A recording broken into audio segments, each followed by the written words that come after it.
friends, Jerry Rosa here in the Rosa String Works Workshop. Someone requested that I do a video on finishes and glues and things like that. We're going to try to do that. I'll be perfectly honest with you. I don't feel like this is my strong suit, at least on the finishes. More than likely, you could fill volumes of encyclopedias with what I don't know about all of that. But I do know some things, and I do feel pretty strongly about some things, and we'll talk about those, and you can make your own decision. Before we get into that, the title of this video is Glues, Finishes, and Other Stuff, and we're going to start with the other stuff and go through a little bit of channel news and a few different things here, and then we'll get into the glues and the finishes. The first thing is that I've mentioned in a video or two about my arthritis. I got to be perfectly honest with you, it's getting worse and worse. It just feels like every single day. I know it sounds dramatic, but I seriously feel like the end ain't that far off because it just gets worse every single day. It's, it's so bad now I barely can use this left thumb at all. It's, it's my spine, my neck. I can't turn my head really good anymore. I can't lay down anymore. People suggested, and I appreciate the suggestion, by the way, of the turmeric. I tried that for about 3 weeks. Tried it religiously 2 or 3 times a day or even more, and it was giving me such bad acid reflux and heartburn that I had to stop. I tried it for about 3 weeks. I didn't notice a single bit of improvement in my condition, so there you go. I've tried lots and lots and lots of other things, by the way, guys. There's very few things that people will suggest that I haven't already tried.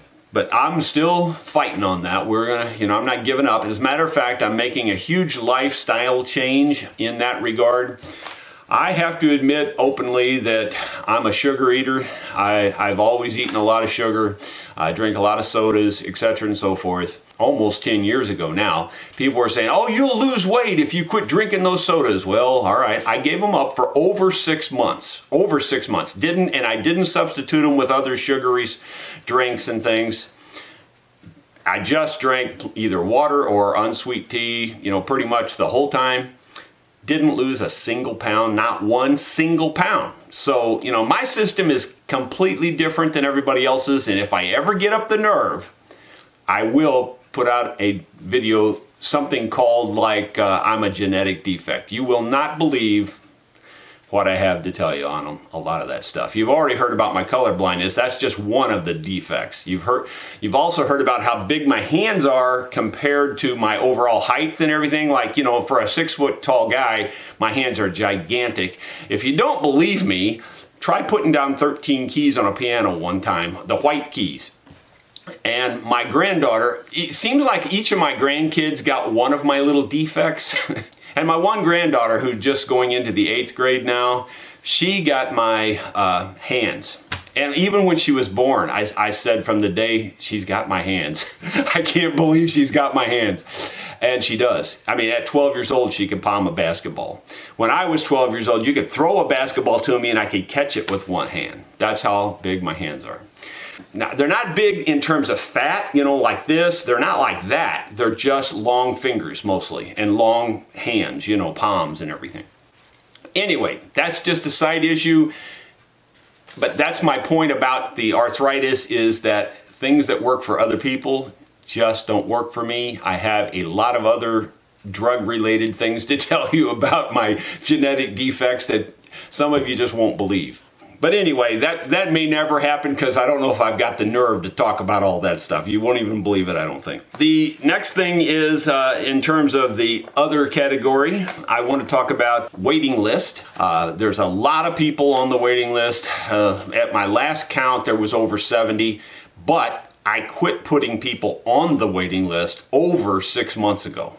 Actually, it's probably been about 8 months ago. And I haven't put a single person on the waiting list since then. So in other words, everybody that's called me, everybody that's emailed me, I've turned away for the last 8 months. And as a matter of fact, as I was turning the video camera on, the phone rang. To make this video, the phone rang, and I had to turn away another guy up in Maine who wanted to send me a guitar. I I hate that. I truly hate it. I hate not being able to help people. It's killing me. But I got more business than I know what to do with, and I know the next word out of everybody's mouth is you need help. You need to get an apprentice. You need this and that. Well, that ain't going to happen. It just isn't going to happen. Not unless the right person just walks through the door and they just click, and like Ron would be a good example. But Ron doesn't want a full-time job. Ron's a good example. He's a good guy. He works hard. He's honest, etc. and so forth. And I don't have to worry about Ron, just stealing all my ideas and secrets and then walking back out the door and starting his own shop, which I'm not worried about that. In fact, I don't even care about that because the competition is fine with me. It's just the fact that I spent all that time training somebody, and now I'm expecting to get the help, and I don't get the help. They just leave.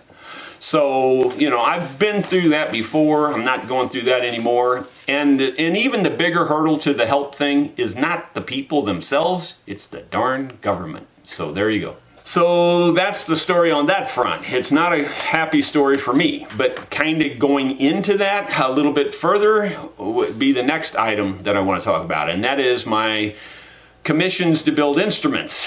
I have 2 more pretty firm commissions. I say pretty firm. I don't have their deposits in my hand, but it sounds like a totally done deal. So I feel fairly comfortable telling you that I've sold a mandolin to a fellow up in Maine, and I've also sold a custom-made guitar.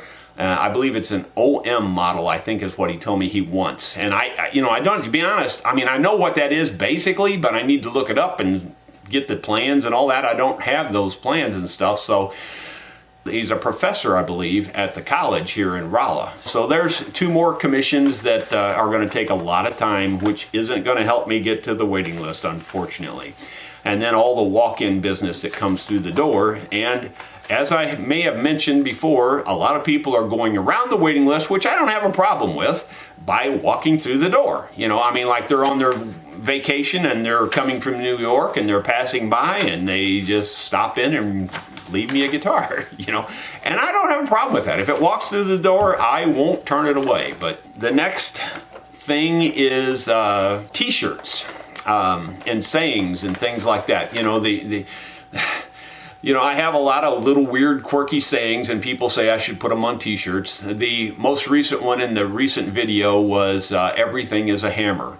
Well, I think that'll probably make its way on a t-shirt, because I say that quite often around here, because I just grab whatever's handy and beat the tar out of something. Everything's a hammer. But there's a saying that nobody has really heard on my channel that I say probably more often than any of them. What's the one thing people always say to you when you're greeted, how are you? They always say that. So somebody say that to me right now. Okay. Well, I was better, but I'm getting over it. That's probably my main saying. Yeah, I was better, but I'm getting over it. Most people don't pay attention to what you just said, and they say, oh, well, that's good. But it's not really good that you're getting over being better. But anyway, so that is, those slogans possibly could make it on a t-shirt. And the other one that is already on a t-shirt is It's Not Easy Being Me. And we're working on that right now. We also have a t-shirt worked out that's just going to have the Rosa Stringworks logo on it. It's a local company that's producing them, and I prefer to go with them just because local businesses, to be perfectly honest, are struggling in these days of the internet, for the most part. So I just preferred to throw my business locally here rather than go through the internet. I know the internet would be 10 times easier for me, but that's the way I'm going at least right now. That could change down the road. I just have to get back with them. So many irons in the fire is my problem. But what I've seen so far from them looks really good. In keeping with the category of other, I thought I'd bring you up to date on 2 other things. One of them is the drone that I bought. I have flown it quite a bit, never crashed it. People said, oh, he crashed it, that's why he's not showing it anymore. Well, that's not true. I haven't crashed it at all. It's landed every time perfectly. Here's the problem with the drone. I call this the Rosa curse, and people in my family would know what this means. It's like I have the best luck in the world on the big things in life. I really do. Probably nobody has any better luck. On the little things in life, look out. Well, this is one of those little things in life. I bought the drone with the express intent of doing one thing with it. I didn't want to tell you originally because I was going to kind of make it a surprise and have it as an intro to my videos. I was going to fly in my county road, go through my big gate with where it has the Valley Springs Ranch and the Rosas on the gate, come through, go around the pond, fly down to the shop, and come up to the front door of the shop with the Rosa Stringworks sign on it, you know, and you get to see the valley and stuff. And it was going to be a very short little clip of video, just an intro into my videos. That's what I had intended to do. So you think, well then why didn't you do that? Well, I tried, and I tried, and I tried. And it's got nothing to do with me or my ability to operate the thing. It's got to do with Uncle Sam. And you think, Uncle Sam, how does he enter into the picture? Well, it just so happens that Fort Leonard Wood is about 10 or 12 miles that way. And I just happen to be, part of my farm is in a no-fly zone. It just sucks. It just really sucks. I'm out here in the middle of nowhere, folks. I have no neighbors. I thought, if anybody can fly a drone wherever they want to, it's me, right? Wrong. The only place that I'm trying to fly it that I cannot fly it is literally through my gate, down the driveway, you know, up to the shop. I can fly it straight down the main valley. I can fly it to my, you know, to the east, no problem. But to the west, it says, you're in a restricted no-fly zone. Drives me crazy. Stuff like that just drives me crazy. Because that's the only reason I bought the darn thing. I seriously was the only reason. And that's the only thing I can't do with it. That's the Rosa curse. Okay, the 3D printer was another update. I kind of feel the same way about that. It's kind of like that Rosa curse again. I see people printing stuff out and using stuff, and it just seems to work wonderful. Not so much for me. I print stuff out and it's brittle, it breaks easy, you know, and I know there are adjustments, and I've monkeyed with the adjustments, and I've tried getting the head closer and the head flatter and all the different things, the temperatures and the different things. I've used recommended settings, I've tried different things, just experimenting.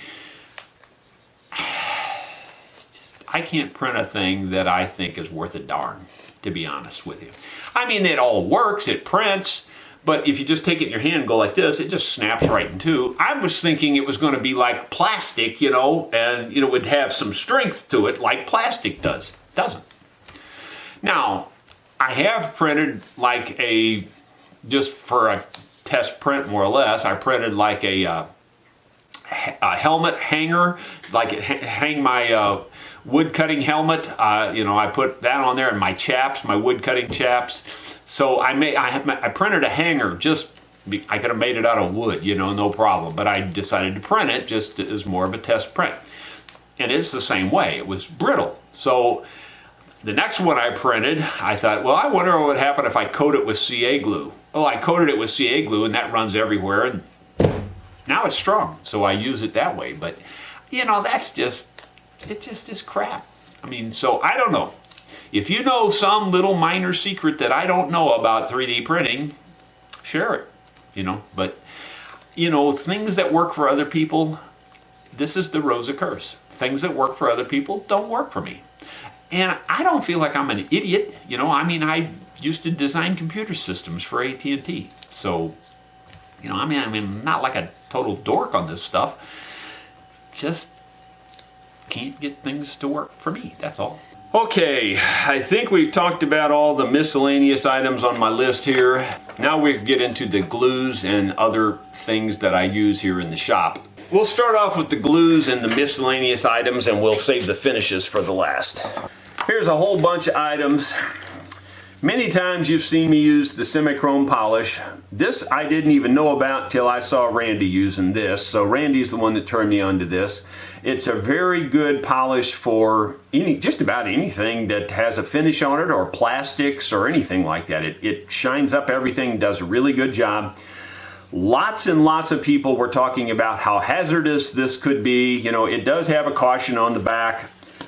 To be perfectly honest with you, I'm not too worried about it. I don't think that's going to be a problem. I mean, I'm not eating this stuff, you know. But anyway, the bottom line is this supposedly is hazardous to your health. So a lot of people said I should switch to the Flitz. I have been trying it out recently. It seems to work really well in the tube form here. I bought it in liquid form first, and I was not impressed. But this stuff works just about like the semi-chrome does. So this is pretty good stuff, and this is supposedly totally safe. I think supposedly even you could eat this, but no, I don't think I'd do that.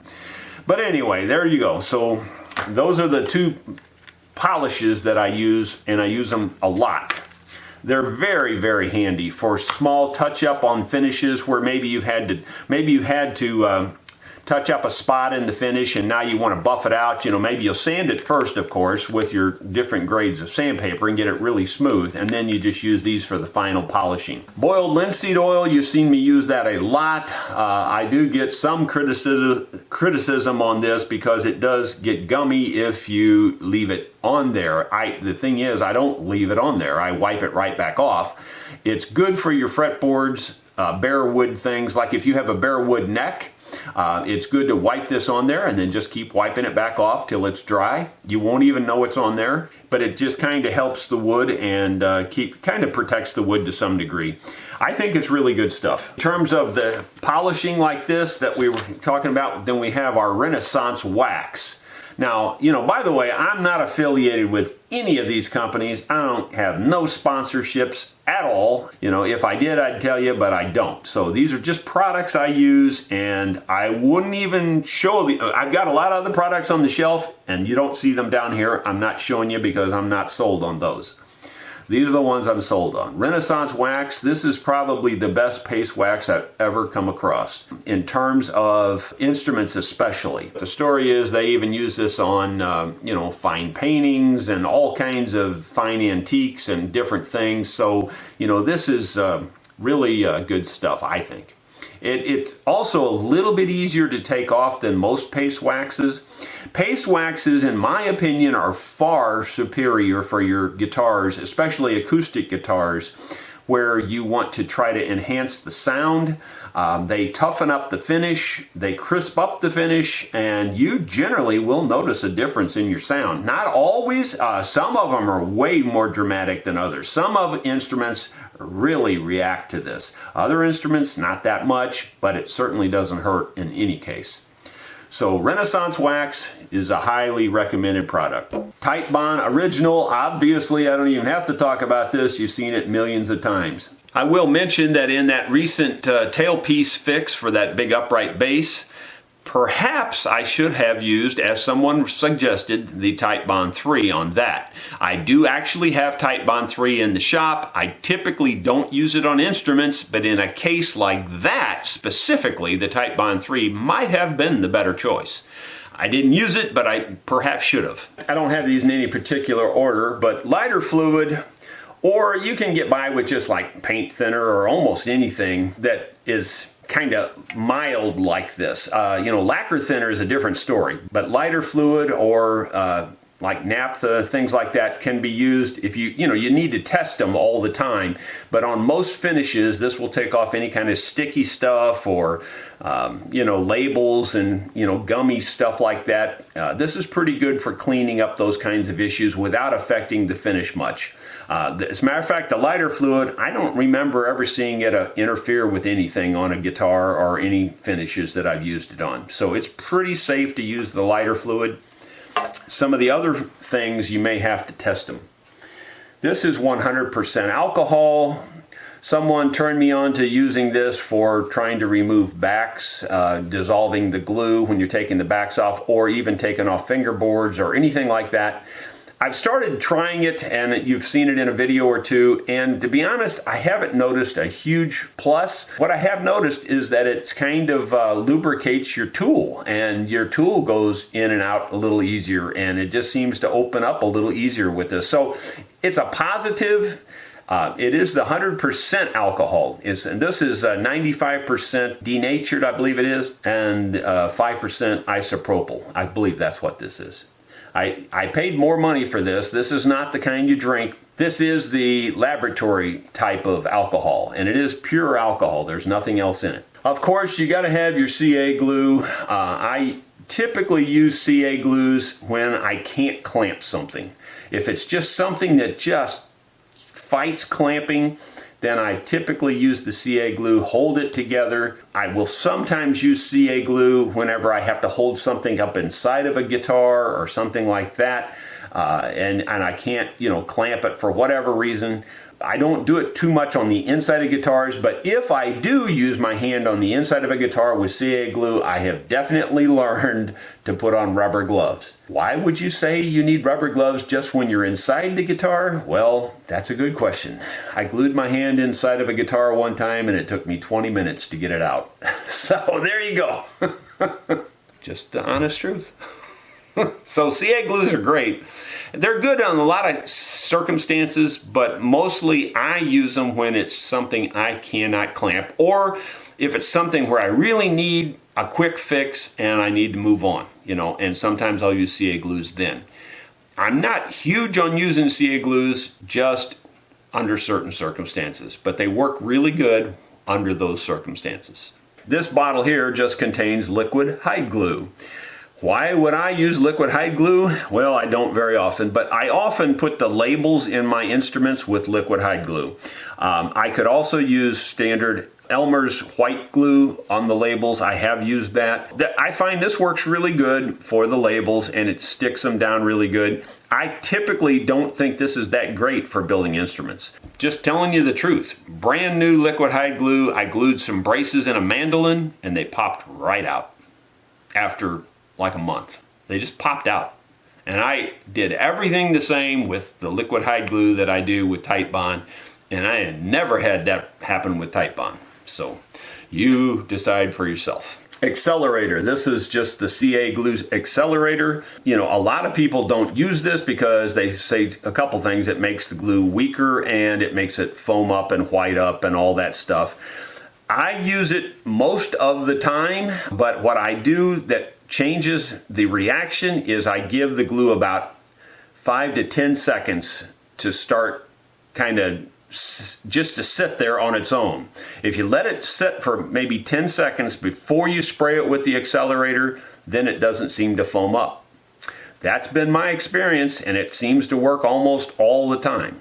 Occasionally you'll get a little foaming, but generally you don't get any when you let this set a while.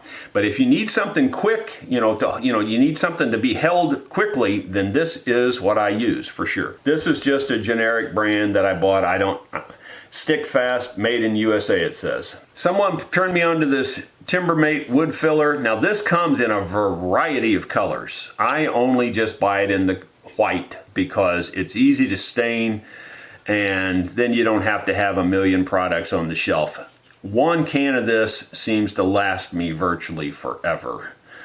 So, if you bought, a bunch of cans with a bunch of colors, you'd never get through them. You'd never use them. So I just buy it in the white and stain it the color I need. I know a lot of people think that's really dumb that I'm staining this stuff when they make it in the colors. But I look at it from a practical standpoint. Why have all this stuff sitting on the shelf and I never use it? I mean, literally, this jar is a year old and it's half full. As much work as I do, if I only used a half a jar in a year, and this actually might be longer than a year. It could be closer to 2 years old by now. But anyway, the point is you don't use it that much, so you don't need a lot of it sitting around. But it's good stuff. I really do think this is the best wood filler I've come across. Timbermate. This has changed my life. This stuff is freaking awesome. One of my wonderful viewers turned me onto this Formula 560 canopy glue. I used to use this 527, this Beacon 527, and you can get this at Walmart. This is basically the exact same formula as model airplane glue. It's got that strong smell, the whole bit. It's an acetate-based glue, or at least that's the way I refer to it. There may be a better way to explain that, but that doesn't really matter. The point is, this Beacon 527 is very good for plastic binding to wood. It's not quite as good as it used to be. Now, on the old bindings, this stuff works great because it melts the plastic pretty good, and that helps it stick. But the newer bindings, this stuff doesn't work as good as it used to work on the old bindings. That's why this new stuff here is just completely awesome. This stuff sticks anything to anything pretty much. It's water cleanup. There's positives and negatives, and you got to learn how to use this. This stuff here, if you let it dry on the wood without cleaning it up, it's a pain in the neck to get it off. So you need to wash it off as soon as you possibly can. The negative of washing it off is then your tape that you're using to stick your binding on doesn't stick to the wet wood. So you kind of have to just find your happy medium and move on. But this stuff really sticks your binding well. I also use a little dab of it now for sticking on the nuts on the end of the fretboards there. So I really like it for those two purposes. Can't really recommend it high enough. I still use this for melting the ends of the binding, like if you pretend those are binding and like they're coming to a corner like that, well then I'll put the little dab of the Beacon 527 on the ends to help melt the plastic together on the ends. This stuff doesn't melt your plastic at all. To be honest, it's kind of similar to Titebond. I mean, in terms of the way it looks and feels and use it, In talking about that Beacon 527 glue, another substitute for that is Duco cement, D-U-C-O, I believe, and I believe it's in a yellow and green tube, if I remember right. But again, keep in mind I'm colorblind, but that's the colors I think it was in anyway. The thing that you want to watch out for on the Duco cement, the normal Duco cement is fine. It'll be fine for your bindings, but it's not good if you get the gel form. The gel form absolutely sucks. Let me rephrase that and call it a rubberized form. There's some rubber in this or something that makes it kind of flexible and all. You don't want that. You want the original Duco cement that's just an acetate based, no rubberization to it. That stuff will melt especially the old bindings, glue them back really good. It's very good stuff. The Beacon 527, in my opinion, is exactly equivalent to it, and you can get both of those, I believe, at Walmart. Just make sure you don't get the rubberized version of either of those. That's probably 95% of my miscellaneous things I use, glues and so forth, in the shop. I also, of course, use acetone for cleaning the oils off of like rosewoods and things like that. It wouldn't hurt if I had used the acetone on the ebony when I glued back that bridge. Probably would have been a smart idea. I've heard people say they have trouble gluing ebony. I've never had a problem gluing ebony. I don't know. It's just never been a problem. But it wouldn't have hurt to have used the acetone on there either. That's another one of those, 20/20 deals where, after you do it, you see it a little more clearly. But I don't think that's going to come loose. So the point is, in the future, I probably will use acetone anytime I'm gluing ebony as well.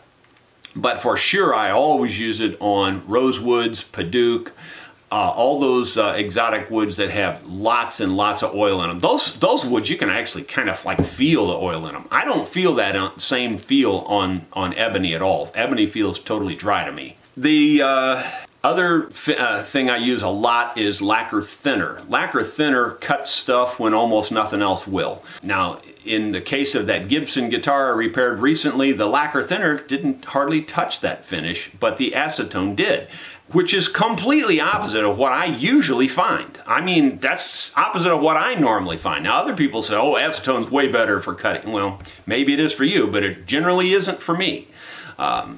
So I'm just telling you what I generally find. Lacquer thinner cuts the finish generally a lot faster on almost anything. And then the acetone is kind of a hit and miss. Sometimes it does, sometimes it doesn't. For sure on that Gibson, the acetone was the way to go. I think that's it on terms of all the different miscellaneous glues and liquids. Let's talk about finishes now. Now here I have a lot less expertise on the finishes. I'm not going to try to blow smoke up anybody's dress, okay? I'm telling you right up front, I'm not an expert in this area. I do it a lot, but I just still feel like I'm a newbie at it, to be perfectly honest with you, even though I've been doing it for 35 years. Back when I first started building instruments in the early 80s, the first thing I did was I was going to build a Lloyd Loar style mandolin, so I bought the Roger Siminoff book that was available at that time. He has since improved the book quite a bit, and to be perfectly honest with you, I haven't really gone through the new book that much. I do happen to have a copy of it, and I have referred to it a time or two, but I haven't really gone through it in detail. But the old original book, I read it cover to cover 8 times before I even bought a piece of wood to build my first mandolin. And that's not an exaggeration, that's the black and white truth. And so by the time I started to build the mandolin, I felt like I already understood the process really, really well. In addition to that, what I did before I built my first instrument was I went to the St. Louis Public Library and I read every single thing I could find on the old masters. Stradivari, the Guarneri family, and others, Amati, different people like that. And one of the most common threads I saw about their finishes were that they were basically oil varnish finishes. And then I went and talked to a man that worked at the Bearden violin shop in St. Louis, which was nationally renowned. I mean, they were a very good violin shop. And I talked to them about finishes. And of course, they would only talk about oil varnishes as well. And nobody, at least, and even to now, as far as I know, has ever given me the secret of their quote-unquote secret oil varnish. So I've never been able to make my own quote-unquote oil varnish.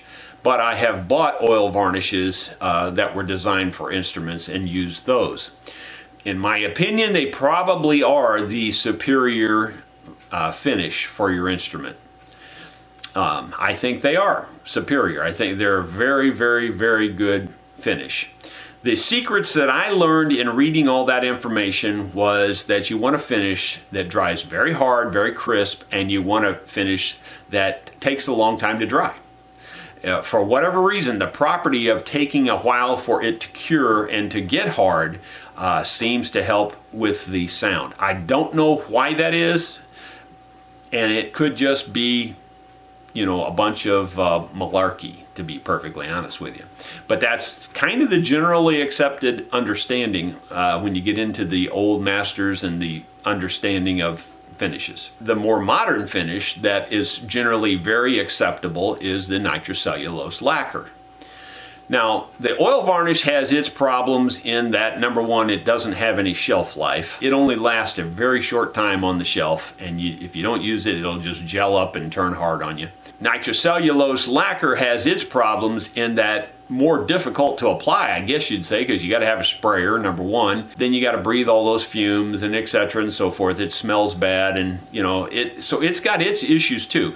And then the biggest issue with the nitrocellulose lacquer is that it just continually shrinks. I mean forever. It just shrinks forever. I mean, you give it 3 weeks and it's still shrinking. So the problem with that is that it keeps shrinking into those pores. The finish just shrinks and shrinks. So it takes a long time to put on a good base coat of lacquer that will stand up to the test of time. Now that's been my experience with it. Somebody else may have a different experience or maybe have a better way of applying it or whatever, but that's my experience with nitrocellulose lacquer. And that's pretty much all I use, although I have used the oil varnishes a number of times on instruments. Quite a few times, in fact. And again, I guess, comparing the sound difference, I definitely like the sound of oil varnishes. They're more difficult to make them look really, really good because you do have to apply them with a brush. So those are the two main finishes that I know about. I have experimented just very lightly with some of these newer modern things that people think fill pores and do all these other things. I haven't found anything that I like so far. I've tried a bunch of different ones. I'm not going to name any products, but I've tried a bunch of them, trust me. And I'm not real happy with any of them. So I'm sticking with the nitrocellulose lacquer and the oil varnishes for now. People have asked me about French polishes and shellacs and things like that.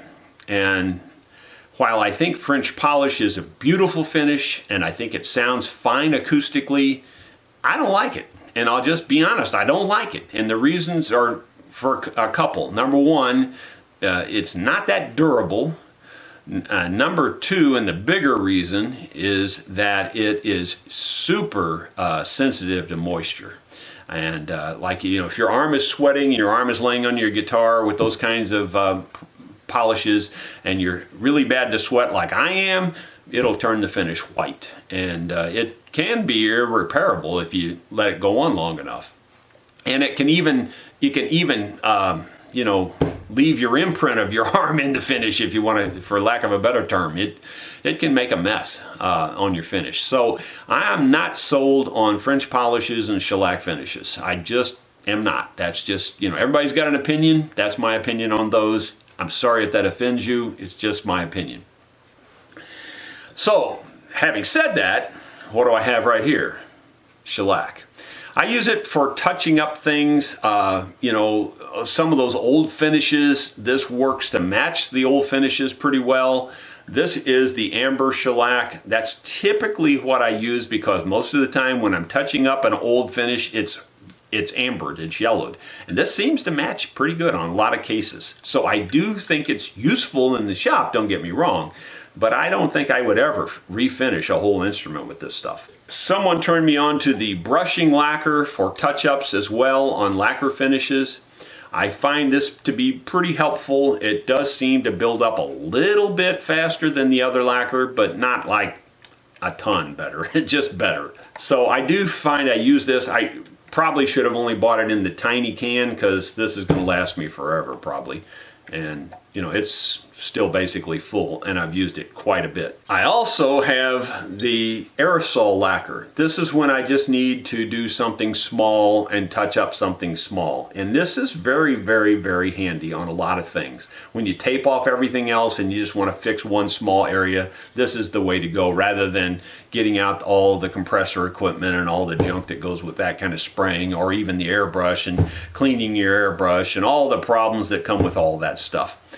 So this is very handy, spray lacquer, and I've gone through a few cans of that stuff. That's about everything I got on finishes and glues. Like I told you, I'm no expert on finishes. Don't even try to claim to be.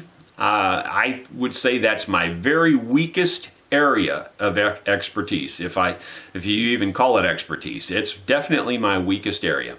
I get really nice finishes. I get compliments on my mandolins, on the finishes and things, on my guitars and stuff, but I really, really, really, really work at it. It takes a ton of work.